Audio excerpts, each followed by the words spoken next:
C'est quoi qui fait la différence entre un entrepreneur qui fait 300 000 et un qui fait plus qu'1 million?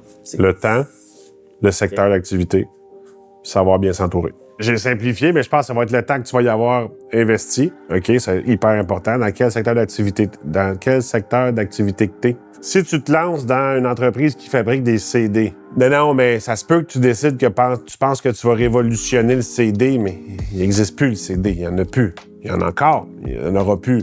Donc, le secteur d'activité que tu vas choisir va être hyper important.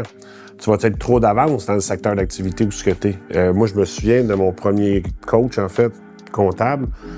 Lui, à l'époque, il s'était lancé en affaires dans les aliments surgelés, les plats préparés. Il s'est planté. Il était trop en avant de son temps. Aujourd'hui, tout est surgelé, tout est dans le préparé, le préfait. Le monde se font moins à manger. Fait que t'as trop d'avance sur sa vision, donc le secteur où ce que t'es. T'as-tu du love money? Ça va venir aider. Tes parents, t'as-tu là avant toi? Ça va pouvoir t'aider à mieux démarrer, mettons. OK? T'as la longue route, on verra, mais encore là, toute fois que ça va pas bien, t'as du love money qui rentre pour essayer, ça peut faire une grosse différence. L'argent que tu vas réussir à récolter va être hyper important parce que ça va être le moteur de ton développement. J'ai oublié de te dire que sur 10 ans, là, t'as à peu près quoi? Une entreprise ou deux qui survivent?